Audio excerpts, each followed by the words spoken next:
अवामी action committee की अपनी जानिब से भी जो है वो ट्वीट किया गया कि जनाब फिल वक्त मुकम्मल तौर पर जो है वहाँ पे अमन मौजूद है। बाद में क्या होगा इसका इल्म अल्लाह ताला ही बेहतर जानता है, लेकिन इस वक्त तक हर तरफ अमन व मानी है। अमेरिका और ईरान के दरमियान मुआहदे पर जनाब इलेक्ट्रॉनिक दस्तखत की तकरीब जो है वो आज बताया जा रहा है कि होगी। डोनाल्ड ट्रंप ने कहा कि ईरान से कल मुआहदे पर दस्तखत होने हैं। दस्तखत होते ही आपने हुर्मत सबके लिए खुल जाएगी। जब सुकून हो जाएगा तो मुनासिब वक्त पर जाकर एटमी मवाद की बाकियात हासिल कर लेंगे। भारत के साथ जनाब बहुत बुरा हो रहा है। अमेरिका की जानिब से एक जनाटेदार थप्पड़ पड़ा है भारत को। हमने जो इंडियन चैनल्स को जो मॉनिटर किया है उसमें जनाब मोदी को बड़ी टिका के वहां पे गालियां पड़ रही हैं। अस्सलाम वालेकुम नाज़रीन, मैं हूं मंसूर अली खान। अपने डिजिटल चैनल के ऊपर आपको खुश आमदीद कहेंगे। पिछले 12 घंटे की आमदीद खबरों के साथ एक दफा फिर आपके सामने हाजिर। आपसे दरख्वास्त, चैनल को सब्सक्राइब करना मत भूलिए, बेल आइकन प्रेस कीजिए। अगर आपको हमारी वीडियो पसंद आए उसे लाइक और शेयर जरूर कीजिएगा। आपके चंद सवालात भी जो है वो इस वीलॉग के अंदर शामिल किए जाएंगे आखिर में चल के, क्योंकि बहुत देर हो गई थी। हम कोशिश करते हैं कि वीकेंड्स के ऊपर जो है आपके चंद क्वेश्चंस जो हैं वो शामिल करें, तो आखिरी पोर्शन के अंदर जो है उसे शामिल करेंगे। मैं अमेरिका और ईरान के हवाले से क्या तीन अपडेट्स हैं। आज एक बड़ा दिन साबित हो सकता है, इसके बारे में भी बात करेंगे। और भी कुछ बड़ी अहम खबरें हैं। भारत के साथ जनाब बहुत बुरा हो रहा है और अमेरिका की जानिब से एक जनाटेदार थप्पड़ पड़ा है भारत को। ये भी आपको बताएंगे, लेकिन सबसे पहले ज़रा मैं अपडेट आपको आज़ाद कश्मीर के हवाले से देना चाहूँगा, चूँकि जाहिर बात है लोगों का फोकस जो है वो वहाँ पे भी है कि वहाँ पे तीन अपडेट्स जो हैं वो क्या है। मेरी अब से कुछ देर पहले एक बड़े ही इंपॉर्टेंट ज़राए से जो है वो गुफ्तगू हुई है और उन्होंने मुझे क्या बताया है, ताज़ा-तरीन मामला जो है वो कहाँ तक पहुँचे हुए हैं, वो मैं तफसीलात जो है वो आपके साथ शेयर करूँगा। अच्छा जी, सिचुएशन ये है कि मुख्तलिफ शहर जो हैं उनकी मुख्तलिफ सिचुएशंस हैं बंदिश की और खुले होने की। सबसे पहले मुजफ्फराबाद के हवाले से आपको बता दें, तकरीबन आप समझ लीजिए कि तकरीबन 60% जो है 60 to 70% जो है वो मार्केट्स वहाँ पे बंद हैं। लेकिन रावला कोट जो है वो मुकम्मल तौर पे बंद बताया जाता है। उसकी सिचुएशन कुछ ये है। इसके अलावा जो चंद शहर ऐसे हैं वो मुकम्मल खुले हुए हैं। एक बात ये, मुजफ्फराबाद के हवाले से जो मुझे अपडेट आई है वो ये है कि वहाँ पे ताजरान की एक कमेटी जो है उनकी वहाँ की इंतज़ामिया से जो है वो मुलाकात हुई है और उन्होंने कहा कि जी अगर आप हमें प्रोटेक्शन देते हैं तो फिर हम जो है वो दुकानें खोलने के लिए तैयार हैं। इसकी 2-3 रीजंस हैं क्यों अब ये सब कुछ हो रहा है। एक तो आहिस्ता आहिस्ता जो है वो चीज़ों की शॉर्टेजेस अब आज़ाद कश्मीर के अंदर जो है वो महसूस की जा रही हैं। मिसाल के तौर पे बहुत से लोग जो हैं जो आम तौर पे यहाँ पे जो सामान जाता था, 2 मुख्तलिफ रूट से जाता था, एक तो पिंडी से और दूसरा मानसेरा वाली साइड से जो है जो दूसरा रूट है वहाँ से मुजफ्फराबाद जाता था। लेकिन वहाँ पे चूँकि अब 6ठे दिन के अंदर जो है ये एहतजाज दाखिल हो गया, तो इसकी वजह से जो सप्लाई चेन्स हैं मुख्तलिफ चीज़ों की, ख़ास तौर पे खाने पीने की अशिया की, वो बड़ी बुरी तरह डिस्टर्ब हुई हैं और उसको अब दुकानदार भी ख़त्म करना चाहते हैं और जो ख़रीदार हैं जो एक्चुअली ये चीज़ें ख़रीदना चाहते हैं खाने पीने की अशिया, ज़ाहिर बात है खाना पीना तो है ना वहाँ पे लोगों ने, तो वो भी अब चाहते हैं कि ये सप्लाई जो है दोबारा बहाल होनी चाहिए। लेकिन मसला ये है कि सप्लाई करने वाले जो लोग हैं वो इस वजह से सप्लाई करने से कतराते हैं कि भाई ये ना हो कि वहाँ पे कोई दंगा फसाद हो जाए और उनकी गाड़ियों को नज़र आतिश कर दिया जाए या तोड़ फोड़ की जाए या उनकी जान को ख़तरा है, तो इस वजह से वो सप्लाई अब तक नहीं कर रहे थे। लेकिन अब इंतज़ामिया जो है वो इस चीज़ को इंश्योर करना चाह रही है कि जनाब इनको सेफ्टी जो है प्रोवाइड की जाए और वो सप्लाई चेन और दुकानें जो हैं वो दोबारा खुलना वहाँ पे शुरू हों। एक बात। दूसरी बात ये कि मेरी इतलात के मुताबिक जो रावला कोट के बाहर जो है वो रावला कोट में पुरम दिन गुजरा है, कोई किसी किस्म के क्लैशेस वहाँ पर नहीं हुए हैं, लेकिन नंबर्स जो हैं वो अब ऊपर नीचे होते हैं। मिसाल के तौर पे दिन के वक्त जो है वो जहाँ पे धरना दिया गया हुआ था वहाँ पे एक मौके पे 3000 लोग हुए, फिर एक मौके पे 5000 लोग हुए। जब वहाँ पे उमर नज़ीर कश्मीरी जब वहाँ पे खिताब वगैरह कर रहे थे तो जाहिर बात है ये तादाद जो है वो बढ़ जाती थी, लेकिन उसके बाद जब वो हटते थे तो उसके बाद तादाद जो है वो आहिस्ता आहिस्ता कम होना शुरू हो जाती थी। दूसरी बात यह कि अभी 24 घंटे पहले जो है वहाँ पे कानून नाफिज करने वाले इदारों की जानिब से एक बहुत बड़ा फ्लैग मार्च भी जो है वो किया गया था। जब वो फ्लैग मार्च किया गया था तो हालात काफ़ी टेंस हो गए थे, जिसकी वजह से लोगों ने वहाँ पे खुद अपनी मर्जी से भी जो है वो इनखला किया, लेकिन उसके बाद जो है वो आहिस्ता आहिस्ता फिर वापस भी वहाँ पर आके बैठे हैं। मेरी इतलात के मुताबिक मुख्तलिफ ज़रियों के ज़रिए, मैं ये नहीं कह रहा कि डायरेक्ट कोई मुज़ाकरात हो रहे हैं, लेकिन मुख्तलिफ ज़रिए जो हैं उनके थ्रू दोनों साइड्स के कानून नाफिज करने वाले इदारे हो गए और दूसरी साइड के ऊपर ये जो कलअदम तहरीक है अवामी एक्शन कमेटी, इनके दरमियान बैकडोर आपस में कुछ ना कुछ मामला जो है वो तय हुए, मतलब तय करने की कोशिश जो है वो की जा रही है। मामला एक डिमांड जो है वो ये भी की जा रही है कि जनाब ये जो पाबंदी लगाई गई है इस कमेटी के ऊपर, इसको फिलफौर जो है वो ख़त्म किया जाए।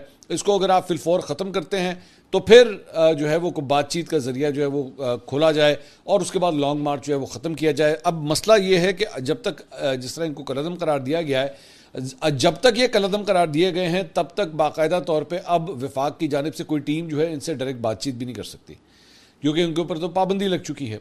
पाबंदी लगी हुई किसी भी ग्रुप के साथ या किसी भी ग्रोह के साथ जो है वो बातचीत नहीं की जा सकती।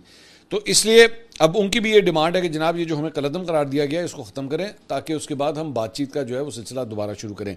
लेकिन प्रॉब्लम ये है कि जिस किस्म का एविडेंस इनके खिलाफ कलअदम करार देने से पहले दिखाया गया था कि जनाब मिसाल के तौर पे इसमें असलहा बरदार लोग जो हैं वो इस क्राउड के अंदर वहाँ पे मौजूद हैं और उनकी जानिब से अगर कोई फायरिंग होती है, अब तक की इतलात के मुताबिक जो है वो 10 अफराद जो हैं वो अब तक जाबहक हो चुके हैं मुख्तलिफ हादसात के अंदर, मुख्तलिफ क्लैशेस के अंदर, जिसमें से 2 राहगीर बताए जाते हैं और उसमें से एक खातून भी थी।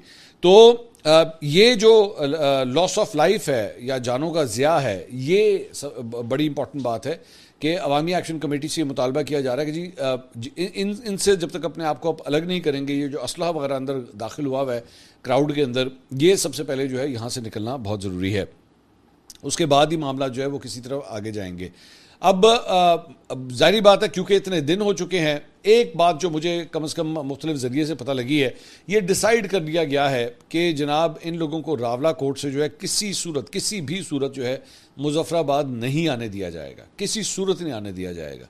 ऐसा नहीं किया जा सकता कि जनाब दारुल हुकूमत को जो है वो इस तरह बंद कर दिया जाए या वहाँ पे आके जो है वो बैठक लगा दी जाए, वो इंतज़ामिया जो है किसी सूरत नहीं होने देगी। तो ये सिचुएशन जो है वो इस वक्त यहाँ पे मौजूद है। दूसरी जानिब अवामी एक्शन कमेटी की अपनी जानिब से भी जो है वो ट्वीट किया गया कि जनाब फिलवक्त मुकम्मल तौर पर जो है वहाँ पर अमन मौजूद है। उन्होंने कहा जी फ़ोन नंबर लगते हैं, ताहम सर्विस की सुस्त रफ्तारी के बायस कॉल्स में बाज़ औक़ात मसला पेश आता है। मौसम की खराबी के सबब बिजली कुछ देर के लिए बंद रही थी जो अब बहाल हो चुकी है। बराह करम अफवाहों और गैर मुसद्दक़ा इतलात पर कान न धरें, बाद में क्या होगा इसका इल्म अल्लाह ताला ही बेहतर जानता है, लेकिन इस वक्त तक हर तरफ अमन व अमान ही है। तो ये जो अमन व अमान है ये मेरा ख्याल में तो एक ब्लेसिंग है। ज़ाहिर बात है मैं तो खुद चाहता हूँ कि ये अमन जो है वो हमेशा वहाँ पे कायम रहे। सो फार जो है वो ये अपडेट थी, मैंने सोचा ये जो है वो आपके साथ शेयर कर दी जाए। इसके अलावा वज़ीर आज़म आज़ाद कश्मीर फैसल मुमताज़ राठौर ने कहा है कि रियासत अपनी रेट को कायम करेगी। कलअदम एक्शन कमेटी अपनी कॉल ऑफ करे हर तरह से, फिर उसके बाद जो है वो बातचीत की जाएगी। वही जो मैं बता रहा था कि जनाब कलअदम जो है उसे जो पाबंदी लगी है उसे वो भी डिमांड कर रहे हैं कि जी उसे ख़त्म किया जाए। उन्होंने कहा कि जी मैं ये कतन ये नहीं कहूँगा कि आज़ाद कश्मीर की इस वक्त सूरत हाल अच्छी है, रियासत इस वक्त एक इम्तिहान में है। मुजाहरों के दौरान जिनकी जानें गई उनकी कोई कीमत नहीं हो सकती। माजी में जब हम मुज़ाकरात की टेबल पर बैठे तो 14 कीमती जानें ज़ाया हुई थी। मेरी बातों को उस वक्त एक्शन कमेटी ने ना गौर से समझा और ना सुना। उन्होंने कहा कि रियासत अपनी रेट को कायम करेगी, आप अपनी कॉल ऑफ करें, आपके साथ हर तरह से बातचीत की जाएगी। इस तरह से अब मुज़ाकरात मुमकिन अब नहीं रहे। सबसे पहले आपको ये कॉल, अपनी जो कॉल है लॉन्ग मार्च की, इसे ख़त्म करना होगा। ख़वातीन और बच्चों को तहरीक का हिस्सा बनाने से मुतल्लिक़ सवाल पर उन्होंने कहा कि जो लोग भी किसी तारीख का हिस्सा बनते हैं वो बेकसूर होते हैं, उन्हें ख्वाब दिखाए जाते हैं, उनकी मनपसंद बातें बताई जाती हैं। ख्वाजा आसिफ साहब ने ट्वीट किया, उन्होंने कहा बातचीत की इब्तिदा रियासत से वफादारी और मुकम्मल अतात से होती है। आज़ाद कश्मीर के कुछ बहके हुए भाई जो आजकल किसी एजेंडे पर चल रहे हैं वो आईन पाकिस्तान के आर्टिकल 5 को ज़रूर पढ़ें जो रियासत से गैर मुतज़लज़ल वफादारी का तकाजा करता है। इसके अलावा रियासती इदारों के खिलाफ हर्जा सराई और नफरत अंगेज़ बयानात पर मीरपुर के इमरान शेख के खिलाफ जो है वो जनाब एक मुकदमा दर्ज कर लिया गया है। मुलजिम ने बरतानिया में अवामी इज्तिमा में रियासती इदारों के खिलाफ इश्तियाल अंगेज़ और तौहीन आमेज़ बयानात दिए। इमरान शेख के खिलाफ थाना सिटी मीरपुर के अंदर जो है वो मुकदमा दर्ज कर लिया गया है। अच्छा जी, इसके अलावा अब दूसरी खबरों की तरफ आते हैं। अमेरिका और ईरान के दरमियान मुआहदे पर जनाब इलेक्ट्रॉनिक दस्तखत की तकरीब जो है वो आज बताया जा रहा है कि होगी। और दफ्तर खारजा की जानिब से बयान में कहा गया कि इसहाक डार साहब ने सऊदी अरब के वज़ीर खारजा शहज़ादा फैसल बिन फरहान से टेलीफोनिक गुफ्तगू की है और ख़ित्ते की सूरत हाल, अमरीका ईरान मुज़ाकरात और आइंदा इलाकाई सफारती सरगर्मियों के ऊपर जो है वो तबादला ख्याल किया गया है। दूसरी जानिब डोनाल्ड ट्रंप ने अमरीका और ईरान के मुमकिन अमन मुआहदे से मुतालिक शहबाज शरीफ का बयान जो है, वज़ीर आज़म का बयान अपने सोशल मीडिया प्लेटफॉर्म के ऊपर जो है शेयर किया, कोट ट्वीट किया उन्होंने। और शहबाज शरीफ ने अपने बयान में कहा था कि अमेरिका और ईरान पहले से कहीं ज़्यादा अमन मुआहदे के करीब हैं और तवक्को है कि आइंदा 24 घंटों में इस मुआहदे को हतमी शक्ल दे दी जाएगी। वज़ीर आज़म ने कहा कि पाकिस्तान मुआहदे की तकमील के फ़ौरन बाद इस पर इलेक्ट्रॉनिक दस्तखत के लिए तैयारियाँ कर रहा है, जबकि अगले हफ्ते तकनीकी सतह के मुज़ाकरात भी मुतवक्के हैं। उन्होंने मुज़ाकराती अमल में ताउन पर अमेरिका और ईरान का शुक्रिया अदा किया। इसके अलावा डोनाल्ड ट्रंप ने कहा कि ईरान से कल मुआहदे पर दस्तखत होने हैं। दस्तखत होते ही आबना हुर्मत सब के लिए खुल जाएगी। जब सुकून हो जाएगा तो मुनासिब वक्त पर जाकर एटमी मवाद की बाकियात हासिल कर लेंगे। सोशल मीडिया के ऊपर ट्रंप ने कहा कि ओबामा का ईरान से मुआहदा एक ऐसा आसान, खूबसूरत और हमवार रास्ता था जो एटमी हथियार तक ले जाता और ईरान 6 साल पहले ही जौहरी हथियार हासिल कर लेता और अब तक इस्तेमाल भी कर चुका होता। ट्रंप ने कहा कि मेरा ईरान के साथ मुआहदा उसके बिल्कुल बरक्स है। ये एटमी हथियार ना होने की दीवार है। अब वो ना एटमी हथियार चाहते हैं और ना ही वो इसे हासिल कर सकेंगे, चाहे ख़रीद कर हो या फिर भी किसी और तरीके से। ये मुआहदा कल दस्तखत के लिए तैयार है और जैसे ही इस पर दस्तखत होंगे आबना हुर्मत सबके लिए खुल जाएगी। ट्रंप के मुताबिक ईरान के साथ उन्होंने कहा हमारा ताल्लुक साबका इंतजामिया के मुकाबले में बिल्कुल मुख्तलिफ और बेहतर है। ओबामा की तरफ से उन्हें दिए गए सैकड़ों अरब डॉलर, 1.7 अरब डॉलर नकद के बरक्स इस मुआहदे में कोई रकम का तबादला नहीं होगा। मुनासिब वक्त पर जब हालात मुकम्मल तौर पर पुरसुकून हो जाएंगे हम जाएंगे और एटमी मवाद जो है वो हासिल कर लेंगे। ये इस किस्म के तो दो तेज़ जो बयानात जो दिए जा रहे हैं ना, ये भी एक बहुत बड़ी हर्डल है कि अभी तक जो है वो इस पर क्लैरिटी जो है वो नहीं आ रही। दूसरी जानिब ईरान के वज़ीर ख़ारजा अब्बास इराक़ची ने ऐलान किया है कि अमेरिका से मुआहदे पर डिजिटल और रिमोटली दस्तखत किए जाएंगे। ये इंतहाई अहम सवाल है कि अपनी नौइयत के साम तरीन तारीखी मुआहदे पर डिजिटल दस्तखत की ज़रूरत क्यों पेश आई। मशरिक़ वस्ता से ताल्लुक़ रखने वाली एक अहम सफारती ज़रिए ने कहा कि ईरान और अमेरिका के वफूद के लिए जनीवा में तमाम तर इंतज़ामात को हतमी शक्ल दी जा रही थी, क्योंकि दस्तखत दोनों मुल्कों के नुमाइंदों को ज़ाती हैसियत में करने थे। ईरान को ताहाल अमेरिका और इसराइल पर एतमाद नहीं और दो बुनियादी चीज़ों की वजह से ईरान में पॉलिसी साज इदारे आखिरी लम्हात में इस नतीजे पर पहुँचे कि ज़ाती हैसियत के बजाय मामला फ़िलहाल रिमोटली अंजाम दिया जाए। नाम जाहिर ना करने की शर्त पर सफारती जरिए ने कहा कि अगर यह तकरीब जनीवा के बजाय पाकिस्तान में रखी गई होती तो ऐन मुमकिन था कि ईरानी वक्त पाकिस्तान आ जाता, क्योंकि ईरान को जिन दो बातों पर ताहाल तहफ़्फ़ुज़ात हैं उनमें से एक बड़ी हद तक दूर हो जाता। इस जरिए के मुताबिक तेहरान से जनीवा तक तवील फ़िज़ाई सफ़र के दौरान ईरानी वक्त की सिक्योरिटी यकीनी बनाने पर संगीन सवालिया निशानात हैं। ईरान में आला सतह पर यह खदशात भी थे कि कहीं वक्त के इस फ़िज़ाई सफ़र के दौरान इसराइल की जानिब से सबोताज का कोई वाक़या पेश ना आ जाए। वजह यह है कि लबनान में जंगबंदी की मुसलसल खिलाफ वर्जी करने वाले और हिजबुल्लाह की क़यादत को मुसलसल निशाना बनाने वाले इजरायली वज़ीर आज़म नेतन्याहू से तेहरान को किसी भी हद तक जाने की तवक्को। इससे सिक्योरिटी जो है वो एक बहुत बड़ी वजह है कि ईरानी वक्त जो है वो जनीवा नहीं जाना चाहता। वो कहते हैं कि जनाब हम यहाँ से दस्तखत जो है वो हम कर देंगे, लेकिन हम फ़िज़िकली जो है वहाँ पर नहीं जाना चाहते। इसके अलावा इजरायली वज़ीर आज़म बेंजामिन नेतन्याहू ने कहा है कि अमेरिका ईरान मुआहदे में इसराइल जो है वो फ़रीक नहीं बनेगा। उनके मुताबिक ईरान मुआहदे के लिए अमेरिका इसराइल से लबनान में हमले रुकवाना चाहता है, जबकि लबनान पर हमले रोकने के मुतालबे पर इसराइल का अमेरिका से सख्त इख्तलाफ है। दूसरी जानिब मारूफ अमरीकी सहाफ़ी और कॉलम निगार निकोलस क्रिस्टोफ ने अमेरिका ईरान अमन मुआहदे की कोशिशों पर पाकिस्तान को ज़बरदस्त खराज तहसीन पेश किया है। निकोलस ने एक्स के ऊपर लिखा कि अमेरिका, इसराइल और ईरान तीनों ही इस जंग के दौरान गलतियाँ करते रहे और कई मौक़े ज़ाया कर दिए। अमरीकी सहाफ़ी ने वज़ीर आज़म शहबाज शरीफ और जनरल आसिम मुनीर को फील्ड मार्शल आसिम मुनीर को दाद देते हुए लिखा कि पाकिस्तान इस बात का भरपूर हकदार है कि उसे गैर मुतवक्किया और हरधर्म दुश्मनों के दरमियान अमन के लिए मुसलसल और अनथक सालसी की कोशिशों पर ज़बरदस्त खराज तहसीन पेश किया जाए। इसके अलावा जनाब जियो ने रिपोर्ट किया है कि वज़ीर दाखिला मोहसिन नकवी ने लाहौर में गैर रस्मी गुफ्तगू करते हुए कहा है कि ईरान अमेरिका मुआहदे से मुतल्लिक 1-2 दिन में जो है वो अच्छी खबर आएगी। उन्होंने कहा कि अमेरिका ईरान जंग का मसला जल्द हल हो जाएगा और सुलह होगी। वज़ीर आज़म और फील्ड मार्शल पाकिस्तान की नुमाइंदगी करेंगे। उन्होंने कहा कि तेल की कीमतों को प्लानिंग के साथ मुस्तहकम रखा गया है। ऐसा ना करते तो पेट्रोल की कीमत 250 रुपये एक ही वक्त में जो है वो बढ़ जाती। एक्सप्रेस न्यूज़ से एक जर्नलिस्ट हैं मोहम्मद उमैर, उन्होंने ट्वीट किया कि मोहसिन नकवी साहब को का कोटेशन यहाँ पे उन्होंने लिखा हुआ है। अब मुझे पता नहीं है किस हद तक सही है, लेकिन उनको कोट करते हुए कहा गया कि जी सुहेल वड़ाई साहब की उम्र अब रिटायरमेंट की है, उनको रिटायरमेंट ले लेनी चाहिए, हुकूमत टाइम पूरा करेगी, परेशान होने की ज़रूरत नहीं है। सुहेल वड़ाई साहब ने वो अभी रिसेंटली एक कॉलम लिखा था जिसमें उन्होंने कहा था कि जी जुलाई के बाद जो है वो हुकूमत का मुश्किल वक्त जो है वो शुरू हो जाएगा, लेकिन इसको मोहसिन नकवी साहब ने जो है वो टोटली डिनाई किया है कि इसमें कोई हकीकत नहीं है। रऊफ़ क्लासरा साहब ने इसके ऊपर जो है वो मोहसिन नकवी साहब के इस मामले के ऊपर एक कॉमेंट के ऊपर जो है एक ट्वीट किया। उन्होंने कहा याद पड़ता है कि अबसार आलम साहब, आयशा हरून साहिबा ने मीर ज़फ़रुल्लाह जमाली साहब का 2004 में इंटरव्यू द नेशन के लिए किया था। उन्होंने भी फरमाया था कि वो कहीं नहीं जा रहे। चंद दिन के बाद वो अकेले पिंडी रेलवे स्टेशन पर बलूचिस्तान अपने आबाई घर जाने के लिए ट्रेन का इंतजार कर रहे थे। काबीना का कोई वजीर अलविदा करने भी नहीं आया था। सब वजीर F8 सेक्टर में नए निगरान वजीर आजम चौधरी शुजात हुसैन के घर के बाहर कतार में लगकर अंदर दाखिल होने का इंतजार कर रहे थे। इससे पहले 1988 में मोहम्मद खान जुनेजो बैरून मुल्क दौरे से लौटे तो प्रेस कॉन्फ्रेंस करने से चंद लम्हे पहले उन्हें बताया गया, सर अब आप घर जाएंगे, वजीर आजम हाउस नहीं।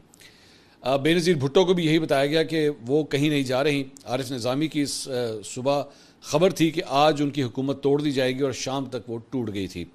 सदर फारूक लगारी ने भी यही यकीन आफ्ताब शेरपाव को दिलाया था कि मोहतरमा को जाकर कहें गैर आइनी कदम नहीं लूँगा। नवाज शरीफ साहब को तो एक छोड़ें दो छोड़ें उल्टा 3 दफ़ा इस खुशफहमी में वो रहे। कहते हैं भुट्टो साहब ने भी कुर्सी पर हाथ मारकर कुछ इस तरह मिलते जुलते अल्फाज कहे थे कि ये बहुत मजबूत है। किबला मोहसिन नकवी की इस यकीन दहानी को इस माजी के तनाजुर में पड़ा जाए, या इस दफ़ा तारीख थक हार कर दोबारा दोहराए जाने को तैयार नहीं है और वो तारीख का बेरहम पहिया मोड़ देंगे। जाहिर बात है, इसका तो इंतज़ार करना पड़ेगा कि कौन जो है वो सही कह रहा है और कौन गलत कह रहा है। इसके अलावा वज़ीर आला पंजाब मरीम नवाज साहबा, जिनकी पिछले दिनों बताया गया है कि एक सर्जरी हुई थी और वो कई दिनों से जो है वो पब्लिक आई से बिल्कुल दूर थी और बताया जाता है कि वो मतलब रेस्ट कर रही थी और वहीं से जो है वो मामलात को संभाल रही थी।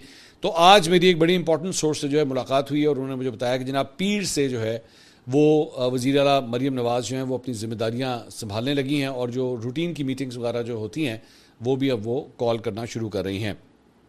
इसके अलावा एक और ख़बर जो है अब ज़रा भारत के हवाले से जो है वो शुरू करते हैं।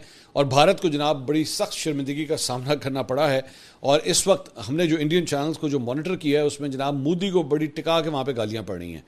अब वजह क्या है? वजह यह है कि जनाब मुख्तलिफ जो आबना हुर्मुज़ से गुजरने वाले जहाज़ थे उनके ऊपर अमेरिका ने अटैक्स किए। 3 मुख्तलिफ जहाज़ हैं उनमें से और उन जहाज़ों के ऊपर जो है वो बेसिकली इंडियन सेलर्स जो हैं वो वहाँ पर सवार थे और उनको जो है वो हिट किया गया। तो उसके ऊपर जो है वो बताया जाता है कि भारतीय वज़ीर ख़ारजा जयशंकर ने अमरीकी सेक्रेटरी ख़ारजा मार्को रूबियो से फ़ोन पर बात की, जिसके बाद उन्होंने ट्वीट किया कि आज शाम अमरीकी वज़ीर ख़ारजा मार्को रूबियो से बात की। मैंने खलीज में अमरीकी बहरिया के हमलों पर हिंदुस्तान के सख्त एहतजाज को दोहराया जिसमें 3 हिंदुस्तानी मल्लाह हलाक हुए थे। तजारती जहाज़ रानी के खिलाफ ऐसे मौलिक इकदाम जायज़ नहीं हैं। जिसके बाद अमरीकी हुकाम ने अपने ऑफिशियल बयान में, अब गौर से सुनिएगा, इसके बाद अमरीकी हुकाम ने अपने ऑफिशियल बयान में अमरीकी बहरिया के इन हमलों पर माजरत करने से इनकार कर दिया जिनमें 3 हिंदुस्तानी मल्लाह मारे गए थे। अमरीकी स्टेट डिपार्टमेंट की जानिब से जारी बयान में कहा गया कि secretary of state Marco Rubio ने हिंदुस्तानी वज़ीर ख़ारजा जयशंकर से बात की। दोनों अहदेदारों ने आबना हुर्मुज़ में हालिया वाक़यात पर तबादला ख्याल किया। अमरीकी सेक्रेटरी ख़ारजा ने इस बात पर जोर दिया कि तमाम तजारती जहाज़ों को अमरीकी फ़ौज के अहकाम की फ़ौरी तौर पर तामील करनी चाहिए। अमरीकी नाकाबंदी की खिलाफ वर्जी और ईरानी तेल की गैर कानूनी नकलो हमल को बर्दाश्त नहीं किया जाएगा। उन्होंने कहा चलो दौड़ जाओ यहाँ से। इसी तरह अब आइंदा भी अगर कोई जहाज़ तुम लोगों का यहाँ से गुजरा ना, या तुम्हारे वहाँ पे उसके ऊपर सेलर्स जो हैं या मल्लाह जो हैं वहाँ पे मौजूद हुए, तो इसी तरह गोलाबारी जो है वो होगी। सानू ना दसो सी ही करना है। तो बड़ी मुंह की खानी पड़ी है और उसके बाद जो है वो एक तूफ़ान वहाँ पे आया हुआ है। और भारतीय सहाफ़ी सुशांत सिंह हैं, उन्होंने ट्वीट किया, look at the public statement release by Rubio, this is what this lot Modi, Doval and Jaishankar have reduced India to, unable to protect Indian lives and being threatened when one of them tries to mildly object about it. Modi's silence of course is the most galling. So basically उनका कहना है कि जनाब ये देखें, ये औकात हमारी रह गई है कि हम वहाँ पे जो है वो छोटा सा एहतजाज कर रहे हैं कि भाई मत करें, इस तरह की बीमारियाँ जो है मत करें। हमारे 3 जो है वो हिंदू भारतीय जो हैं वो मारे गए हैं। तो उसके ऊपर उन्होंने कहा कि जनाब ऐसे ही होगा, आप जो है ख़बरदार यहाँ से गुजरने की जो है कोई कोशिश न करें। उन्होंने कहा ये 2 टके की औकात है आपकी, ये 2 टके की औकात है कि इंडिया का वज़ीर ख़ारजा जो है वो उसको बात करता है और वहाँ से स्टेट डिपार्टमेंट जो है वो ये बयान जारी करता है कि ऐसे ही होगा, इसमें कोई तब्दीली नहीं होगी। भारतीय सियासतदान शशि थरूर ने भी ट्वीट किया। उन्होंने कहा यह सरकारी अमरीकी बयान पढ़कर बहुत ज़्यादा धचका लगा जिसमें बेगुनाह हिंदुस्तानी जानों के नुकसान पर अफसोस या ताज़ियत का कोई इजहार नहीं है। दोस्त और स्ट्रेटेजिक पार्टनर इतना बेहिस कैसे हो सकता है? इन अहम आबी गुजरगाहों पर सफ़र करने वाले तकरीबन हर तजारती जहाज़ पर हिंदुस्तानी अमला सवार होता है। क्या अब इन सबको अमरीकी मिसाइलों के लिए जायज़ हदफ समझा जाएगा? यह तरीका नाकाबिल कबूल है और मुझे उम्मीद है जयशंकर ने मार्को रूबियो से ऐसा ही कहा होगा कि मुझे उम्मीद है कि ऐसा ही कहा होगा। तो ये जनाब जो है वो खबर सामने आई। दूसरी जानिब भारतीय आर्मी चीफ जनरल नरवाने, उन्होंने BBC को एक इंटरव्यू दिया है और उन्होंने उसमें बॉलीवुड की ऐसी तैसी फेर के रख दी है। बेसिकली उनसे सवाल हुआ कि ये बताइए जनरल साहब, आपकी फेवरेट जो है वो वॉर मूवी कौन सी है? उन्होंने कहा जी द लॉन्गेस्ट डे, ये मुझे काफ़ी पसंद है क्योंकि ये हकीकत को जो है वो पोर्ट्रे करती है, हकीकत के काफ़ी ज़्यादा करीब है।